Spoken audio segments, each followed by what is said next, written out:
नबी सरवरे हर रसूलो वली है। नबी सरवरे हर रसूलो वली है, नबी राजदार मअल्लाह अली है। हज़रात, आइए हम और आप हज़रत अल्लामा और मौलाना फ़ारूक रज़वी साहब से बयान समाअत फरमाते हैं। इस बयान में हज़रत से लोग इस्लामी सवाल करते हैं और हज़रत कुरान और हदीस की रोशनी में उसका जवाब इनायत फरमाते हैं। हज़रात, ये बयान आप पूरा सुनें, आप हज़रात को भी अच्छी खासी मालूमात होगी।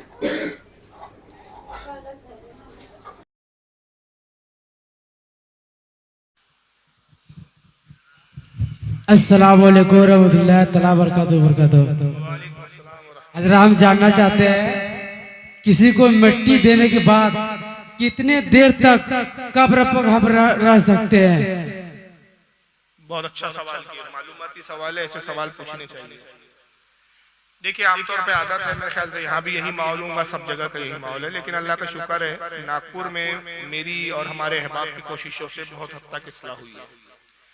आमतौर पे सबसे पहले गलत फहमी ये पाई जाती है कि जब कब्र पे दफन कर दो तो 40 कदम दूर चले जाओ तो फरिश्ते आते हैं। जब लोग 40 कदम चले जाए तब अजान देना चाहिए। तो बाकायदा हमारे यहाँ कुछ जिनको मालूमात नहीं होती, उसमें बाज़ औक़ात कुछ मौलवी हज़रात भी होते हैं, अदम मालूमात की बुनियाद पर वो चिल्लाना शुरू कर देते, चीखना शुरू करते, भाई चलिए जाइए, निकलिए निकलिए, और एक शख्स अकेला तना कब्र पे खड़ा रहता है और वो अजान देता है। ये तरीका गलत है, सही नहीं है। सही मुस्लिम के अंदर हदीस है, सही मुस्लिम की हदीस है कि आका फरमाते हैं मुर्दे को दफन करने के बाद कब्र पर इतनी देर ठहरे कि जितनी देर में एक ऊंट ज़बा होता है और उसका गोश्त काट के तकसीम किया जाता है। अब आप उससे तसव्वुर कर लीजिए कि एक ऊंट को ज़बा करने में और उसका गोश्त बनाकर तकसीम करने में कितना वक्त लगेगा। इस हदीस की शरह करते हुए शाह अब्दुल हक मौदी से देलवी अशतुल उलमा शरह मिशकात में फरमाते हैं कि इसका मतलब यह है कि काफी देर तक कब्र पे रुके, और रुकने का फायदा यह है कि मुर्दे को धारस बंदी होती है, फरिश्तों को जवाब देने में उसको आसानी होती है। और जितनी देर रुके, शाह अब्दुल हक फरमाते हैं, वह वाज़ो नसीहत करें, बुजुर्गान दीन के वाक़यात बयान करें, बुजुर्गों का तस्करा करें। इसलिए कि रिवायत में आता है कि इंद ज़िक्र सालिहीन तंज़लुर रहमा, जहाँ सालिहीन का जिक्र होता है वहाँ अल्लाह की रहमत उतरती है। तो इतनी देर। और खुद आला हज़रत फाज़िल बरेलवी ने कब्र पर अजान देने के ताल्लुक से एक रिसाला लिखा है जिसका नाम है ईज़ानुल अज्र फी अज़ानिल कब्र। उसमें फरमाते हैं कि 17 अजान देने के फायदे हैं मुर्दे को। कब्र पर 17 फायदे अजान देने के, जिसमें से 10 फायदे जिंदों के लिए है और 7 फायदे मुर्दों के लिए। मुर्दों के लिए कितने हैं? 7, और जिंदों के लिए 10। जिंदों के लिए ज्यादा है, अब जिनके लिए फायदे वो भाग जा रहे हैं। हज़रत अल्लामा अमजद अली आज़मी सदुश्शरिया अलैहि रहमा जो साहिब बारे शरीयत है, उनके फतावे की किताब है फतावे अमजदिया, उसमें फरमाते हैं कि ये अवाम में मशहूर है कि 40 कदम चले जाओ तो फरिश्ते आते हैं। ये किसी रिवायत से साबित नहीं, बल्कि दफन के फौरन बाद फरिश्ते आ जाते हैं। आपके रुकने, आपसे कोई डर के नहीं है कि आप रुके तो डर रहे भैया जाएंगे तो तब आएंगे, आपकी क्या है, वो दिखते ही नहीं किसी को, गैब की बात है। बल्कि आपके रुकने से ये होता है कि मैयत को धारस होती है। और फिर आला हज़रत अपने रिसाले में एक हदीस नकल करते हैं कि सही मुस्लिम की, कि अल्लाह के रसूल फरमाते हैं कि तुम अपने मुसलमान भाई को जिस तरह नफा पहुंचा सकते हो नफा पहुंचाओ।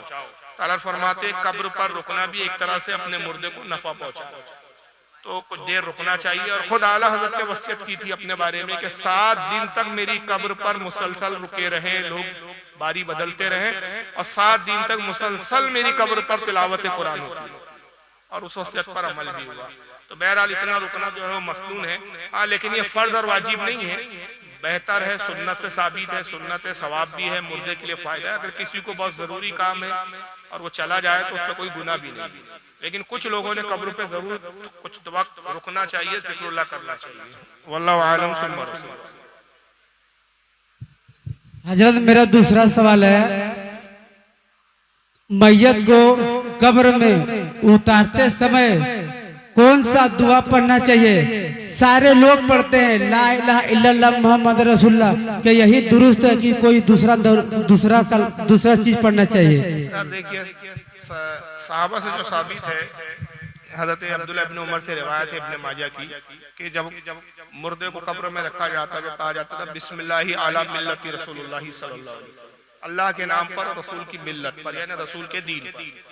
तो ये दुआ मसनून है, सहाबा से साबित है। लेकिन अगर किसी को ये दुआ याद नहीं है तो ला इलाहा इल्लल्लाह भी पढ़ सकते हैं, दुरूद शरीफ भी पढ़ सकते हैं। मकसद वहां से ये है कि कब्र में लिटाते वक्त कोई सवाब का कलमा पढ़ा जाए। लेकिन बहरहाल मस्तून ये है कि ये पढ़े, लेकिन अगर याद नहीं है तो कलमा पढ़ने में भी हर्ज नहीं है और दुरूद शरीफ भी पढ़ने में हर्ज नहीं है, या बिस्मिल्लाहिर रहमानिर रहीम बोलकर भी कब्र में मुर्दे को रखा जा सकता है, हर तरह से जायज़ है। वल्लाहु आलम सुम्मा रसूलुल्लाह। वालेकुम अस्सलाम व रहमतुल्लाहि तआला व बरकातहू। मेरा एक सवाल है कि मस्जिद नबवी में शेख मुजफ्फर नाम का कोई एक बदबख्त है जो बराबर घूमता फिरता रहता है, लोगों को मतलब गुमराही की ओर अग्रसर करता है। तो सवाल यह है कि मतलब हम खाने काबा की तरफ अपना पैर या अपना पुष्ट इसलिए करते हैं, उसकी कोई दलील है, या फिर हम मतलब इश्क के तौर पर हम उधर अपना पैर या पुष्ट नहीं करते, या किसी मजारात या किसी हुजूर सल्लल्लाहु अलैहि वसल्लम के मजार से जब हम निकलते हैं तो अपना पुष्ट हम पीछे के साइड करके निकलते हैं, तो ये इश्क के तौर पर करते हैं या इसकी कुरान और हदीस की रोशनी में कोई दलील है? चलिए, बहुत अच्छा सवाल है। पहला सवाल का हिस्सा ये है कि वो मुजफ्फर की बात कर रहे हैं, बिहार का रहने वाला ये बदबख्त कालिया ठूस, बिल्कुल देखो तो ऐसा लगता शायद जिन्नात चला रहा है, कोई जिन चला रहा है, देव। वो बात सही है आपने जो कहा कि वहाँ हाजियों को पकड़ता है और बहस करता है, खासकर तो उन हुज्जाज को पकड़ता है जो बेचारे मालूमात नहीं रखते। मैंने अपनी तकरीरों में और भी मेरे अलावा दीगर उलमा ने भी अपनी कई उलमा ने बाकायदा बार बार चैलेंज किया, इंटरनेट पे तकरीरें मौजूद है, इस मर्दू तक भी पहुंची है कि हमने कहा कि हम अहले सुन्नत है, हम अदब वाली कौम है, हमारा यकीन और ईमान तो यह है कि रसूल की बारगाह में ऊंची आवाज से बात करना भी ईमान की बर्बादी का सबब है।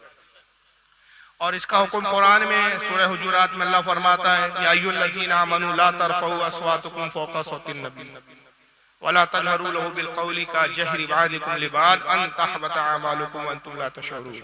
अल्लाह फरमाता है, ईमान वालों, हमारे नबी की बारगाह में अपनी आवाज को बुलंद ना करो, नबी से अपनी आवाज को बुलंद ना करो और ऐसे ना पुकारो जैसे एक दूसरे को पुकारते हो। और अगर तुमने हमारे नबी की बारगाह में अपनी आवाज को बुलंद किया तो तुम्हारे अमाल, और उलमा कहते हैं अमाल से मुराद यहाँ ईमान है, नमाज रोजा नहीं है, ईमान है, तुम्हारा ईमान बर्बाद कर दिया जाएगा और तुमको खबर भी नहीं होगी, शऊर भी नहीं होगा। तो मदीने में आवाज बुलंद करना हमारे नजदीक बेअदबी है और ईमान के ज़ाया होने का अंदेशा है। तो जब बहस और मुबाहिसा होता है तो आवाजें बुलंद होती है। तो बारहा मैंने को चैलेंज इसको किया कि बेगैरत मदीने में तू मस्जिद नबवी के पास सरकार के रोजे के करीब लोगों को पकड़ के बहस करता है और कोई तुझे जवाब दे तो पुलिस को बुलाते हो। तो अगर वाकई तुम मर्द के बच्चे हो और हलाली हो और अपनी अम्मी का ही तुमने दूध पिया है तो जद्दा में एक मीटिंग रखो, मुनाजरा रखो और हमें बुलाओ, परमिशन लो, हम आके तुम्हारी ऐसी तैसी ना कर दे तो हमारा नाम सुन नहीं, तुम्हारी औकात ना दिखा दे कि कितनी मालूमात है। तो तुम मौके परस्त लोग हैं, मौके का और हुकूमत का फायदा उठाते हैं। ये तो खैर उसकी औकात नहीं है कि हमारे उलमा। अच्छा, फिर वो इंडिया भी आता है, चलो जद्दा छोड़िए, यहाँ रहने वाला है, उसकी कई वीडियोज है यहाँ के, उसने एक बार उसका एक कब्रिस्तान में उसका मेरा बाप यहीं दफन है और ये मेरी माँ की कब्र है और यह वीडियो बना रहा है बिहार आके। तो जब तू इंडिया आता है तो हमको बुला ले, हम तेरे इलाके में आके तुझसे मुनाजरा करने के लिए तैयार है। अब रहेगा किबले की तरफ पैर रखना, सरकार के रोजे की तरफ पीठ करना, ये क्या, ये साहबा के अमल से साबित है कि साहबा इकराम किबले का भी अदब करते थे, रसूलुल्लाह की तरफ पीठ नहीं करते। अदब कुरान ने हमको सिखाया और अदब का ये आलम था। हुजूर सल्लल्लाहु अलैहि वसल्लम, मिशकात शरीफ की हदीस है कि हुजूर ने एक शख्स को एक कबीले का इमाम बनाया। हुजूर से वो शख्स एक दिन मिलने आए और इत्तेफाक से नमाज का वक्त हो गया तो हुजूर के साथ वो मस्जिद नबी की तरफ साथ में चल रहे थे। तो अचानक उनके मुंह में थूक आया, लुआब आया और उन्होंने किबले की तरफ रुक करके वो इमाम ने थूक दिया। तो आका नाराज हुआ और आका ने फरमाया कि आज से ये शख्स तुम्हारे कबीले की इमामत ना करे, जो हमारे किबले की ताजीम नहीं कर सकता वो हमारा इमाम नहीं। तो इस हदीस से पता चला कि किबले की भी ताजीम का हुक्म है। सही बुखारी की हदीस है कि अल्लाह के रसूल फरमाते हैं कि किबले का एहतराम करो कि अल्लाह की ज्यादा तवज्जे किबले की तरफ होती है, अल्लाह की रहमत ज्यादा किबले की तरफ होती है। तो जिस तरफ अल्लाह की रहमत और तवज्जे ज्यादा हो उस तरफ पैर करना, थूकना यकीनन बेअदबी है। इमाम बुखारी रहमतुल्लाह अलैह का एक वाक़या है कि आप एक हदीस लेने एक मुल्क एक शहर की तरफ गए, 15 दिन का सफर किया, पता चला कोई बहुत बड़े मौलवी से उनके बाद रसूलुल्लाह की चंद हदीस है। जब वहां पहुंचे नमाज का वक्त हो गया, मौलवी साहब ने कहा चलिए ए मोहम्मद बिन इस्माइल पहले नमाज पढ़ लेते हैं, फिर मैं आपको हदीस सुनाता हूँ। दोनों हजरात मस्जिद की तरफ जा रहे हैं, अचानक वो मौलवी साहब ने किबले की तरफ थूक दिया। इमाम बुखारी रहमतुल्लाह अलैह ने नमाज पढ़ी, ऊंट पर सवार हुए और वापस जाने लगे। तो इमाम बुखारी का नाम था मोहम्मद इब्ने इस्माइल। कहा है मोहम्मद इब्ने इस्माइल इतने दूर से आप आए, 15 दिन का सफर किया, अब हदीस नहीं सुनेंगे? कहा वल्लाह तुझसे एक हदीस का टुकड़ा भी ना सुनूंगा। जो हमारे किबले का अदब नहीं कर सकता वो इस लायक नहीं कि मैं उससे हदीस लूं, मैं बेअदबों से हदीस नहीं लेता। तो इमाम बुखारी जैसे नहीं लिया, वहां भी कुछ पढ़ते पढ़ाती नहीं, ये बेअदब कौम है। वहां हरम में देखा गया है कि किबले की तरफ पैर करके बैठते हैं, कुरान टांगों पे रख लेते हैं। जिनको कुरान की इज्जत नहीं, वो अपने माँ बाप की क्या इज्जत करेंगे? इसलिए बुजुर्गों ने कहा है कि बा अदब बा नसीब, बेअदब बदनसीब। अदब की बुनियाद पर ही नजात है। वाकया याद आ रहा है, इमाम अहमद इब्ने हम्बल वुजू फरमा रहे थे, झरना बह रहा था ऊपर से, पहाड़ की तरफ से झरना बहता हुआ आ रहा था। इमाम अहमद इब्ने हम्बल नीचे वुजू बना रहे, तो एक शख्स ऊपर की सिमत में बैठ के वुजू कर रहा था, तो उसकी नजर इमाम अहमद इब्ने हम्बल पे पड़ गई। तो उसके दिल में ख्याल आया कि वक्त के इतने बड़े इमाम ये नीचे है और मैं ऊपर हूँ, अच्छी बात नहीं है। तो वो शख्स नीचे उतरा और इमाम अहमद इब्ने हम्बल को सलाम किया और आपके बाजू बैठ के वुजू करने लगा। कुछ दिनों बाद उसका इंतकाल हो गया। वक्त के एक बहुत बड़े वली कामिल ने उसको ख्वाब में देखा। कहा क्या गुजरी, अल्लाह ने क्या तुझे बख्श दिया? कहा अल्लाह ने मेरे किसी अमल को नहीं देखा, सिर्फ एक अमल की वजह से बख्श दिया गया कि मेरे रब ने फरमाया तूने मेरे महबूब के उम्मत के एक मुहद्दिस अहमद इब्ने हम्बल की ताजीम की, मैंने उसी वक्त तुझे बख्श। तो अंदाजा लगाइए कि सिर्फ एक आलिम की, इमाम की ताजीम पर जन्नत दे दी गई। तो किबला तो वो है जहाँ हुजूर कह रहे हैं कि अल्लाह की रहमत ज्यादा तवज्जो होती है, जहाँ खाने काबा है, जिस तरफ रुख करके आदमी नमाज पढ़ता है, उसका एहतराम कितना बड़ा है। तो इसलिए बादब रहिए, किबले की तरफ न थूका जाए। अरे यार आला हज़रत का तो इश्क ये था, किबला तो बहुत बड़ी बात। आलत कहते हैं कि बचपने में वालिद साहब ने एक बार मुझे बता दिया कि इस सिमत में गौसे आजम का रोजा है, ता जिंदगी मैंने उस तरफ भी कभी कदम नहीं रखा जिस तरफ गौसे पाक का रोजा। तो किबला है। वल्लाहु आलम।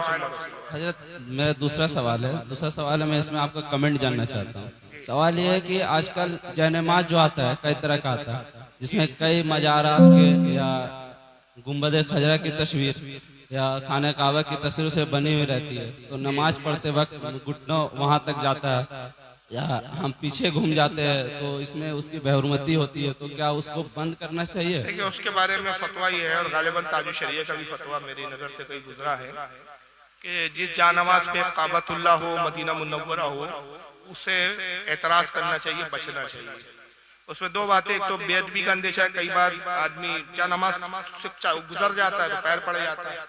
दूसरा भी नमाज में देखता है तो कई बार जहन मुंतशिर होता है, मतलब काबे की तरफ जाए वो एक अलग बात है, काबे की तरफ में जाए कि वो धागे, उसकी रंगत, उसकी बुनाई, कारागिरी देखने में मजबूर हो जाता है। नमाज पे ध्यान कब कारागिरी पे ज्यादा हो जाता है, तो उसको हमारे उलमा मकरू फरमाते हैं। अलबत्ता नमाज तो हो जाएंगी लेकिन खिलाफ औला है, बेहतर नहीं है। बेहतर यह है कि सादी जिस पर कोई डिजाइन वगैरह ना बना हो, काबा या मदीना या वो बैतुल मुकद्दस वाले भी आते जिसपे कुब्बतुस सकरा का फोटो होता है, तो ऐसी जानमाज़ों पे नमाज पढ़ने से बचना चाहिए। वल्लाहु आलम। अस्सलाम वालेकुम। वालेकुम अस्सलाम। हजरत आपसे हमारा सवाल है कि इंसान माँ के पेट से जन्म लेता है तो वो पाक कब कहलाता है? जैसे आप नापाक पानी के बारे में भी बता रहे थे, आपका गुफ्तगू हम लोग समाप्त कर रहे थे, तो इंसान पाक कब होता है, इनके बारे में आप बताएं। देखिए हकीकतन वो नुत्फे से पैदा हुआ तो उसका हुक्म नापाकी का है, लेकिन पैदा होने के बाद वो पाक समझा जाता है। अब उसकी मैं मिसाल लेता हूँ। कुछ चीजें हकीकतन नापाक होती है लेकिन अहकाम उस पर अलग सादिर होते हैं। जैसे पाखाना नापाक है मगर हर लम्हे पेट में होता है। किसी भी इंसान का पाखाना कभी ऐसा होता ही नहीं कि आपका पेट बिल्कुल क्लीन हो, कुछ ना कुछ उसका हिस्सा रहता ही है। बल्कि जो गुसल देते हैं ना मुर्दों को, उनसे पूछना, जब मुर्दा मर जाता है आदमी गुसल देते तो पेट ऐसा दबाते हैं, दबाते इसलिए कि ताकि अगर पेट में जो बचा कुचा है वो निकल जाए, कहीं ऐसा ना हो कि फिर जनाजा ले जाते हुए रास्ते में निकल जाए तो कफन खराब हो जाए, बदबू हो जाए। तो हर वक्त पाखाना जिस्म के अंदर होता है, मगर उसी हालत में आप नमाज पढ़ते हैं तो शरीयत क्या हुक्म देती है कि आप अभी पाक है, लेकिन एक जर्रा बराबर भी निकल जाए, अरे जर्रा बराबर छोड़िए, हवा ही निकल जाए उसकी जो गैस बनती है, गैस निकले तो आप कहा गया कि आपका वजू भी नहीं, बाहर निकल गया तो नापाकी का हुक्म लगता है, जब तक अंदर है तो उस पर नापाकी का हुक्म नहीं है। बच्चा जब तक माँ के शिकम में है उस वक्त तक उसको नापाक है, गोश्त का और खून का लुथड़ा है। जब पैदा हो गया, जान पड़ गई, अब वो पाक, अब उसको पाक समझा जाता है। शरीयत का हुक्म ही असल है, शरीयत जिसको पाक कह दे पाक है, जिसको नापाक कह दे नापाक है। कुरान ने हकीकत बताया उसको कि जिस वक्त पैदा हुआ उस वक्त वो नापाक और गंदा था, बाद में हुक्म उस पर बदल गया। जैसे गोबर होता है ना, जानवर का नापाक है, उलमा कहते हैं उससे घर को धोना, बहुत सारे हमारे मुस्लिम भी करते थे पहले, अब समझ आ रही है तो छोड़ रहे हैं। वो पुराने घर जो होते थे वो लीपते थे उससे, गोबर से, उस पे ना नमाज होती है और घर भी नापाक होता है। लेकिन गोबर को जला दिया जाए और जलकर वो राख हो जाए तो उसकी राख पाक है। अब हुक्म बदल गया। शराब नजीस भी है, नापाक भी है। शराब में इस कदर अगर आप नमक डाल दे तो उसका नशे खत्म हो जाए, उसकी तेजाबियत, उसका तेजपान, उसका नशा खत्म हो जाए तो सिरका बन जाती है। अब सिरका पी रहे तो जाएगी, और वही सिरका ज्यादा सड़ जाए तो फिर शराब बन जाती है, तो अब नाजायज हो गया। तो एक ही चीज है, हुक्म बदलते हैं। तो शरीयत जो कह दे उसको हमें मानना है, अक्ल नहीं दौड़ानी है। शरीयत ने जिस हालत को नापाक कहा उस हालत को नापाक है, जिस हालत को पाक कहा उस हालत में पाक है। अब एक मैं मिसाल लेता हूं आपको, देखो शरीयत क्या है। वुजू किन चीजों से टूटता है? पखाना से टूटता है, पेशाब करने से टूटता है, हवा खारिज करने से टूटता है। आप अभी वुजू बना के बस अभी नमाज पढ़ने के लिए जा नमाज पे खड़े ही हो रहे थे कि तू करके हवा निकली, अब नमाज पढ़ सकते हैं आप? बोलिए। अब आप कह नहीं मैं तो नमाज पढ़ूंगा भाई, अभी भी तो चेहरा धोया, अभी भी तो फ्रेश ही हूं मैं। शरीयत कहती है अब आप फ्रेश नहीं है, वजू टूट गया, अब वजू बनाओ। अब वजू बनाने जब आए तो अक्ल तो ये कहती है कि जिस चीज ने वजू तोड़ा, जहां से जो चीज खारिज होकर वजू तोड़ने का सबब बनी, उसको भी धोया जाए। वजू में उसको धोया ही नहीं जाता। हाथ चेहरा ही धोते, हाथ से तो गैस नहीं निकली थी, ना चेहरे से निकली थी, गैस तो कहीं और से निकली थी, उसको तो वजू में धो ही नहीं रहे आप।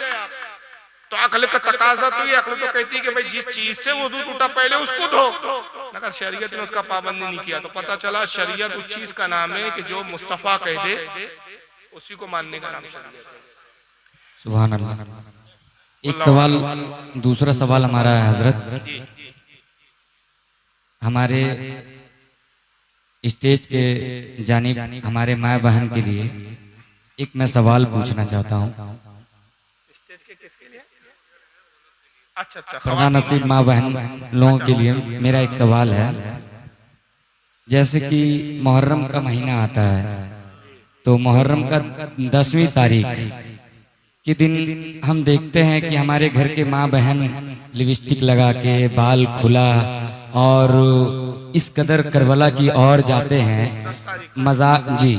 और मज़ार में भी जाते हैं और फातिहा खानी कराते हैं और चादर को चूमते हैं। तो ये दोनों के बारे में आप, और इमामबाड़ा के बारे में जो फातिहा वगैरह कराते हैं, इनके बारे में आप डिफिनेशन तोड़ के बताएं हजरत। देखिए आजकल मैं माजरत से अर्ज करूंगा, बहुत सारे ऐसे पीर निकल पड़े हमारे यहाँ, जिनको पीर नहीं पैर बोलना चाहिए। और पंजाबी में पीर को बिगाड़ के जो है पेड़ बोल दो, उसके मायने होते दर्द, पंजाबी के वर्ड। ये पीर नहीं है, पैर है, पेड़ है, पेड़ दर्द है। शरीयत की ABCD भी नहीं मालूम इनको, इल्ला माशाल्लाह चंद पीरों को छोड़। 99 और 90% ऐसे पीर साहिबान हैं कि अरबी भी नहीं पढ़ सकते। हदीस की कोई एक किताब अरबी की लाके रख देना कि मौलाना पढ़ो तर्जुमा करके बताओ, तो बगैर इराब के अरबी भी नहीं पढ़ सकते। मदरसे के फारिग भी नहीं है बेचारे, मदरसे में कभी बैठे भी नहीं जना। सिर्फ क्या है, पिदरम सुल्तान, बाप बादशाह था, ये बेटे भी बादशाह बने, कुछ भी नहीं है। डॉक्टर इकबाल ने इसके बारे में कहा कि बहुत गाढ़ा उर्दू का शेर है, जो समझ के समझ जाए, नहीं समझे तो वक्त नहीं है समझाने का। फिर कभी अल्लाह ने चाहा तो याद दिलाना तो समझाऊंगा। इकबाल कहता है कि मीरास में मिली है इन्हें मसनदे इरशाद, मीरास में मिली है इन्हें मसनदे इरशाद, जागों के तसर्रुफ में उकाबों का नशीब। तो ये हालात है। तो ऐसे पीरों ने बहुत गुमराह कर रखा है कि भाई इमाम हुसैन की याद मना रहे, इमाम हुसैन की शहादत मना रहे। उनसे कहो कि जब आपके घर में आपका बाप मर जाए तो उस दिन आपकी औरतें लिपस्टिक लगाती हैं, अब्बा मर गए लिपस्टिक लगा लो, अब्बा का इंतकाल हो गया नए कपड़े पहन लो, सजो धजो, चलो जनाजा धूमधाम से निकालो ढोल बाजे के साथ। भाई इमाम हुसैन की शहादत हुई है, हमारी बहनों को माओ को सोचना चाहिए कि शहादत का दिन है। इमाम आली मकाम ने अपनी गर्दन इस्लाम की बका के लिए कटाई, उसी दिन को हमने तफरीह, हंसी मजाक, खेलकूद का दिन बना दिया। नमाजों की तौफीक नहीं। करबला की जरा तारीख पढ़िए। अफसोस यह है कि असल में वाकयात करबला के वो हिस्से नहीं बताए जाते आप लोगों के यहाँ, जो बताने की जरूरत है। हर साल मेरे 10 रोजा और 11 रोजा प्रोग्राम होते हैं, इंटरनेट पे अपलोड होते हैं। मैं यहाँ के नौजवानों से गुजारिश करूंगा, इस साल भी 10 रोजा प्रोग्राम हुए, हर साल हो रहे। तकरीबन 26 साल से मैं 10 रोज की प्रोग्राम करता हूँ। 13 साल अपने ही मोहल्ले में मैंने अपने ही घर के सामने स्टेज लगा के 13 साल लगातार। बम्बई में कई साल बोला, बीच में मैं 12-13 साल बाहर रहा, उसके बाद 2 साल से फिर अपने ही शहर में बोल रहा हूँ। सारे प्रोग्राम इंटरनेट पर है, तो वो लोग आप लोग सुने, अपनी माँ बहनों को सुनाए। बल्कि कुछ इलाकों में मशवरा दूंगा मैं, जैसे ये प्रोग्राम लिए इसमें बड़ा खर्चा आया, मुझे बुलाया, फ्लाइट से अभी फ्लाइट से जाना है, फ्लाइट का भी आपको खर्चा देना है क्योंकि नागपुर बहुत दूर है। ट्रेन से जाऊंगा तो 24-26 घंटे लगते हैं तकरीबन। तो मजबूरी है कि भाई फ्लाइट से आना और जाना है, फ्लाइट का खर्चा ज्यादा होता है, अखराजात है, पिन डाल के इसके दुनिया भर के अखराजात है। तो मैं इसी जगह एक मशवरा देता हूँ कि कम खर्च में भी आप बहुत कुछ सुन्नियत का काम कर सकते हैं। कि कुछ सतरंजियां बिछा दीजिए, ये टीवी आपने लगाया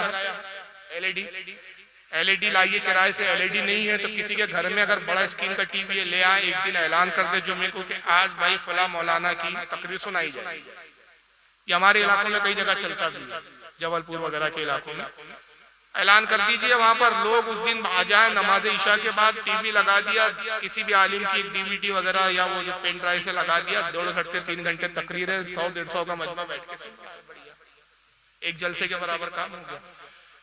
तो आप वो मोहर्रम की तकरीर सुनेंगे तो इस पर मैं हर साल बोलता हूँ कि जब करबला के वाकयात हो गए, इमाम हुसैन शहीद हो गए, अहले बैत शहीद हो गए, तो यजीदियों ने क्या किया था, कूफा में अहले बैत की खवातीन को बेपर्दा घुमाया। मालूम है ये वाकया, सुना है ना आपने?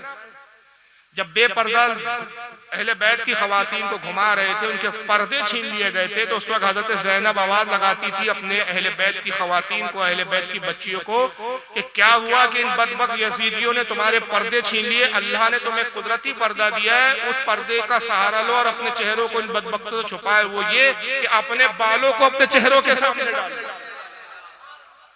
और हजरत सैयदा ज़ैनब, हजरत उम्मे कुलसूम, हजरत शहर बानो, हजरत सकीना, जितनी उम्मे रुबाब, जितनी खवातीन अहले बैत थी जिनको भरे मजमे में ये बदबख्त यजीदी घुमा रहे थे, ये अहले बैत की खवातीनों ने अपने चेहरे छुपाने के लिए अपने बालों को खोलकर अपने चेहरों के सामने डाले। मुझे बताइए, इमाम हुसैन के घर वालों ने तो ऐसा पर्दा किया, और हम अहले बैत की मोहब्बत का दावा कर रहे हैं, लिपस्टिक लगाकर, सज धज के, पाउडर लगा के अपने हुस्न की नुमाइश कर रहे हो, इससे इमाम हुसैन की रूह खुश हो रही है। हजरत सैयदा फातिमा रदियल्लाहु ताला अन्हा, जो इन सब की जद्दे आला है, नबी की शहजादी है, जब उनका इंतकाल हो रहा था तो मौला अली को वसीयत करती है। इसको इमाम अब्दुल रहमान जामी ने शवाहिदुन नबुव्वत में नकल किया। कहती है कि अबुल हसन हसन के वालिद मेरी एक वसीयत है। कहा क्या वसीयत है? कहा कि मेरे इंतकाल की खबर किसी को नहीं, आप मेरे बेटे हसन हुसैन, मेरा गुलाम कंबर और एक सलमान फारसी जो 300 साल या 250 साल की उम्र थी, ज़ईफुल उम्र थे, उनको आप चचा कहा करती थी, ये इनके सामने मैं बेपर्दा आया करती थी, यही मेरे जनाजे में रहे और मुझे दफन करे। सहाबा को इत्तला ना करना, इसलिए कि जब अगर आप उन्हें इत्तला करेंगे तो वो मुझे देखेंगे, और कसम खुदा की जब से मैंने होश संभाला मैं किसी नबी के सहाबी के सामने नहीं आई। ये पर्दा था खातून जन्नत का। तो मौला अली कहते हैं कि बिन्ते रसूल है, रसूल की शहजादी, आप ये कैसी वसीयत कर रही हैं? जब इंतकाल हो जाएगा आपको मैं दफन करके आऊं और लोग पूछेंगे कि नबी की शहजादी का इंतकाल हो गया, हमें खबर नहीं दी, लोग मुझे इल्जाम लगाएंगे, बुरा भला कहेंगे, शिकायतें करेंगे। आप ऐसी वसीयत ना करें। हाँ, मैं ये करूंगा कि आपका दीदार नहीं कराऊंगा। जनाजे की इत्तला देने की इजाजत दीजिए कि जनाजे में मैं बुलाऊं साहबा को, लेकिन आपका चेहरा नहीं दिखाऊंगा, आपका दीदार नहीं कराऊंगा। तो सैयदा क्या कहती है उसका?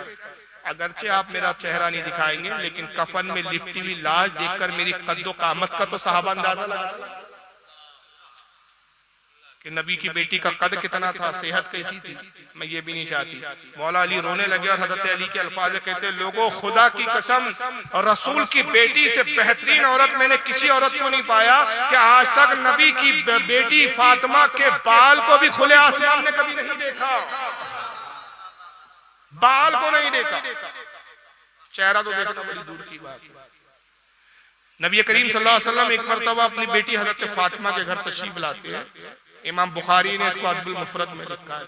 ये पीर साहब किताबें पढ़े तो बताएं, ये बदबक जाहिल पीर पढ़ते कुछ है। 4 अंगूठी को बावागिरी का नाम रखा। 4 अंगूठी पहन लिए तो बहुत बड़े बाबा जी हो गए, तो मैं 8 पहन लेता हूँ, उनसे बड़ा बाबा फिर। अब अंगूठी पहनने से कोई बाबा बनता है, पीर बनता है? कि तकवा परहेजगारी से पीर बनता है? पीरी मुरीदी का नाम ही कुछ और हो गया। तो बहरहाल मैं अर्ज कर रहा था कि नबी पाक हुजूर अपनी बेटी फातिमा के घर आए। इमाम बुखारी अदबुल मुफरद में लिखते हैं और पूछा कि बेटी फातिमा औरत के हक में सबसे बेहतर क्या है? तो सैयदा फरमाती है, अब्बाजान बेहतर यह है कि अपने घर में ठहरी रहे और अपने घर के हुजरे में, अपने घर के कमरे में नमाज। कहा बेटा उससे भी और कुछ बेहतर है? कहा औरत के लिए बेहतर यह है कि अपने घर के अंदरूनी कमरे में नमाज पढ़े। कहा उससे भी बेहतर कुछ है? कहा हाँ, उससे बेहतर ये है कि उसके घर में अगर तय खाना हो तो तय खाने में नमाज पढ़े। नबी ने अपनी बेटी की पेशानी को बोसा दिया। कहा फातिमा मुबारक हो, तूने औरत की फितरत को पहचान लिया और अल्लाह रसूल तुझसे राजी। नबी की बेटी नमाज तय खाने में पढ़ने की बात कर रही है और आप नुमाइश करने के लिए बाजारों में निकल पड़े। नमाज इबादत है, उसको छुप के करने का हुक्म दिया जा रहा है। और हमारी माँ बहनें उस दिन नुमाइश करते फिर रही है। इमाम हुसैन की याद मनाई जा रही है। अस्तगफिरुल्लाह। ये इमाम हुसैन के दिल को नुकसान पहुंचा रहे, तकलीफ दे रहे, खुदा की कसम। और वो जो ताजिए निकलते ना, आप डर के बोल रहे थे मैं डरता नहीं हूँ किसी से, दादा क्या हूँ, अगली बार बुलाऊंगे नहीं आपको। तो वही मैं बता रहा हूँ उसी मुद्दे पे कि ये जो है ताजिया लेकर घूमना और ये करना, ये सब आजकल नीम राफदी किस्म के लोग निकले हैं। उनको इमाम हुसैन की याद के लिए सिर्फ ताजिया ही रहेगा और सबसे ज्यादा फटू यही होते हैं। अब इमाम हुसैन को मानते तो कुर्बानी का जज्बा पैदा करो। तुम्हारी आवाज है तो हुकूमत के खिलाफ निकलती नहीं है। और इमाम की पहचान ये है कि ना हक के मुकाबले में हक बोलना। खानदान कुर्बान कर दिया लेकिन हक को हक बोला, ना हक को ना हक बोला। तुम्हारी तो थ्योरी है ये भी ठीक ये भी ठीक, और बात इमाम हुसैन की करते हैं। इमाम हुसैन का फलसफा यही था, बदअकीदों के पीछे ना नमाज पढ़ेंगे। आपको करबला की बात मालूम है? ये बताते नहीं है, ये पीर साहब नहीं बताते। उसको मालूम हो तो बताए बेचारा। जब 10 आशूरे की सुबह नमूदार हुई, फजर की अजान दी। किसने दी थी फजर की अजान? करबला, हजरत अली अकबर। नमाज कौन पढ़ा रहा था? अहले बैत में इमाम हुसैन। इमाम हुसैन इमाम थे, अली अकबर मौज़िन थे। एक तरफ 72 लोग नमाज पढ़ रहे थे और दूसरी तरफ 22,000 की जमात हो रही। वो भी नमाज पढ़ते थे, यजीदी बेनमाजी नहीं थे। वो टोपी नहीं, वो भी इमामे पहनते थे, कुब्बे वो भी लगाते थे। साहबा की भी औलाद थी, उनमें भी 500 मुफ्ती थे उनके अंदर। इमाम तबरी ने लिखा कि 500 मुफ्ती थे यजीदियों की फौज में, जिन्होंने नौजुबिल्लाह इमाम हुसैन के खिलाफ फतवा दिया था कि यजीद के खिलाफ, अमीर के खिलाफ खड़ा होना बगावत है और बागी की सजा कत्ल है। वो 22,000 की नमाज हो रही है। इब्ने जियाद, अमर इब्ने साद जो है इमाम बना है और शिम्र मरदूद मौसिन था। मगर पूरी तारीख देख लीजिए, करबला के किसी भी मुजाहिद ने ये नहीं कहा इमाम हुसैन से हुजूर वो भी तो नमाज पढ़ रहे हैं, वैसी नमाज पढ़ रहे हैं, उसी तरह नमाज पढ़ रहे, क्या देर ईद की अलग मस्जिद लेके बैठे, चलिए बड़ी जमात में हम भी शामिल हो जाए। किसी ने बोला नहीं, ना इमाम ने बोला कि वहां जाके पढ़ लो। इमाम ने अलग जमात बनाई, अलग नमाज कायम की और गोया दर्ज दिया मेरे मानने वालों वो ना हक पर है। और मैं आज अपनी मुख्तसर सी अलग जमात बनाकर ये सनद और ये नजीर कायम कर रहा हूं कि जमात की तादाद मत देखो, पहले इमाम का अकीदा देखो। लेकिन आज की जो पीर ताजियाबाज है, इनको वहाबी चलते, इनको देवबंदी चलते, इनको शिया चलते, इनको कौन नहीं चलते, तो सिर्फ हम बरेलवी। पता नहीं इनका क्या घर का खाके बैठे। हमको नाज़बी बोलते हैं। नाज़बी तुम, खारजी तुम लोग हो, हम खुदा की कसम नाज़बी नहीं। तो ताजिए में सारी अकीदा तो सारे करबला आके ताजिए में घुस गई है। हालांकि ताजिया किसकी जा रही, इनसे पूछ लो तो बेचारे बता, तैमूर रंग की जा रही। आशूरा के दिन मातम करना, आसिफुद्दौला पहला शिया बादशाह 600 हिजरी में इसने इजाद किया। 600 हिजरी से पहले तक न कोई मातम जानता था, न कोई ताजिया जानता था। अगर कोई सच्चा है तो मेरा चैलेंज है, दिखा दे कि इमाम जैनुल आबदीन ने मातम किया हो तो बताए, इमाम बाकिर ने किया हो तो बताए, इमाम जाफर ने किया हो तो बताओ, इमाम मूसा काजिम ने किया हो तो बताओ, इमाम मूसा अली रजा ने किया हो तो बताओ, हज़रत इमाम नकी अली ने किया हो तो बताओ, इमाम जवाद ने किया हो तो बताओ, इमाम हसन अस्करी ने किया हो तो बताओ। ये 11-12 इमामों ने किसने मातम किया, जरा हमें भी तो बताओ। किसी इमाम ने मातम, किसी इमाम ने ताजिए नहीं निकाले। ये इजाद करने वाला तैमूर लंग बादशाह है। और उसने भी जो ताजिया बनाया था उसकी भी तारीख ये मिलती है कि उसकी आदत थी तैमूर लंग बादशाह की कि हर साल वो करबला मोहल्ला जाता था मुहर्रम में। उसकी आदत थी इमाम हुसैन के रोजे पे मुहर्रम में हाजिर होता था। एक साल ये हुआ कि उसकी तबीयत बहुत खराब हो गई, अलील हो गया, बीमार हो गया, सब जा नहीं पाया। तो रो रहा था कि पहला साल है कि नागा हो रहा। तो उसका एक वजीर था जो शिया की देखा था। उसने कहा अमीर बादशाह अगर इजाजत दी तो ऐसी एक चीज तैयार करो जिससे आपके कल्ब को, दिल को सुकून। तो उसने इमाम हुसैन के रोजे का हूबहू नक्शा बनाया। ऐसा नहीं जो आजकल ये लंबा लंबा तारे तोड़नी पड़ रही है, गिर जा रहा है, वीडियो आते, इधर से एक रस्सी पकड़ा हुआ है, उधर से एक रस्सी पकड़ा हुआ है। क्या ले जा रहे भाई, ये ताजिया ले जा रहे, क्या ले जा रहे, फिर टूट के गिर जाता है, गंदे पानी में फेंकते। ऐसे कई वीडियो है मेरे पास। हर जगह नहीं खड़ा तो उसमें तब आजकल नौजुबिल्लाह मूर्तियां भी लगाने लग गए, मूर्तियां बन रही है बाकायदा भाई। तो ये ताजिया नहीं था, हूबहू इमाम हुसैन का जैसा रोजा था उसी की शक्ल का उसने ताजिया बनाया। वजीर ने बादशाह को लाके दिया, बादशाह खुश हुआ। बादशाह ने अपने सोने के कमरे में उसको दिया और रोज सुबह उठता ताजिया का दीदार करता, खुश होता। इससे ज्यादा ताजिए की उसने भी कोई असर नहीं की। बाद में आसिफुद्दौला ईरान का शिया बादशाह आया, उस खबीस ने भी ये रस्म रिवाज की कि भाई ताजिए को निकालो, मातम करो, ताजिया लेकर घूमो। और 10 आशूरे को उसने फिर दुकानें बंद रखने का हुक्म दिया, गम का दिन करार दिया कि इस दिन गम मनाओ और ताजिया निकाल कर जो है ढोल बाजों के साथ करबला, एक मसनवी, हर इलाकों में भी मसनवी और फर्जी करबलाएं बनाई गई। यहाँ भी है, हाँ, फर्जी करबला बनाई गई और फर्जी करबला पे फिर वो जाके माज़अल्लाह फिर वो ताजिए को तोड़ा फोड़ा दफन किया। तो आला हज़रत फाज़िल बरेलवी ताजिए के बारे में क्या बताते, हमारा मजहब इत्तेदाल वाला। आलत कहते हू बहू रसूलुल्लाह, इमाम हुसैन के रोजे की तरह अगर कोई बनाता है, हू बहू जैसे इमाम हुसैन का रोजा, और बहुत ज्यादा बड़ा ना हो कि तकलीफ हो, घर में उसको किसी अच्छी पाक साफ जगह पे रखे, उससे ना मन्नतें मांगी जाए, ना उसके सामने सजदे किए जाए, ना उस पर नजरो नियाज चढ़ाई जाए, ना उस पर धागे और तागे बांधे जाए। बस इस नियत से रखे कि भाई इसको देखकर इमाम अली मकाम की याद ताजा हो जाए। ना उसको तोड़ा जाए ना फोड़ा जाए, तो ठीक वैसे ही जायज है जैसे मदीना और काबा का टुकड़ा रखना जाए। इससे ज्यादा की ताजिए की कोई असल, और वो हर चीज हराम है। ढोल बजाते हुए जाना, ताजिए को जुलूस की शक्ल में ले जाना। अच्छा इनसे पूछो यार, इमाम हुसैन ने करबला के दिन नमाज छोड़ी, तो भी लोग तो बयान करते हो ना सजदे में सर कटा दिया। तो ताजिया वाले दिन तुम कितनी नमाजें पढ़ते हो, जरा ईमानदारी से बताओ। मेले ठेलों में फिर रहे हो तो नमाजों के क्या ख्याल है? तो ये सब गुनाह के काम है, ये सब अहले बैत को नाराज करने वाले काम है। इस सब कामों से बचना चाहिए। अल्लाह ताला हमारी माँ बहनों को समझ की तौफीक अता फरमाए और इन खुराफात से महफूज फरमाए। याद रखिए, किसी पीर का अमल, किसी पीर का कौल हुज्जत नहीं है, हुज्जत शरीयत है। वल्लाहु आलम सुम्मा रसूलुल्लाह। अस्सलाम वालेकुम। फर्जी करबला का भी कोई असर नहीं है और इमाम बाड़ी की भी कोई असर नहीं है। ये शियाओं का तरीका है। फर्जी कबर होती है, उसमें जायज ही नहीं हो, फर्जी कबर होती है। आला हज़रत का फतवा ये हालत फरमाते हैं कि किसी बुजुर्ग की फर्जी कबर पे जाना भी हराम है। आपको मशहूर होगा, मालूम होगा, तारीख के वाकयात है। ये तारीख में लिखा है कि हजरत औरंगजेब आलमगीर रहमतुल्लाह अलैह जो अपने वक्त के मुजद्दिद थे, उनके जमाने में ऐसे बहुत सारी खुराफातें फैल गई थी। बहुत सारे ऐसी फर्जी कब्रें बना दी गई थी और मशहूर कर दिया गया था फुला वली है, आजकल भी चलता चुमटे छा, झाड़ू छा, पलंग छा, फला छा, और कौन से शाह रहते, न कबर है न कुछ है। तो औरंगजेब के भी जमाने में ऐसा कर दिया लोगों ने, सोचे भाई सुन्नी बादशाह है, चलो अपनी हुकूमत आ गई। औरंगजेब आलमगीर को जब खबर हुई कि बहुत सारी कब्रें फर्जी बन गई, ये तारीख में मौजूद है, तो आप बाहर निकले और हर कब्र पे जाते थे, खुद अल्लाह के वली थे, और साहिब कब्र को सलाम करते। कब्र में अगर वाकई कब्र होती है असली, तो साहिब कब्र का जवाब आता, आप कहते अल्लाह का वली है, इसकी इस कब्र को इस हाल पे छोड़ दो, और जब जवाब नहीं आता फरमाते ढा दो, तोड़ दो, ये फर्जी कब्र है, कुछ नहीं। सैकड़ों हजारों कब्र इस तरह की तोड़ दिया औरंगजेब।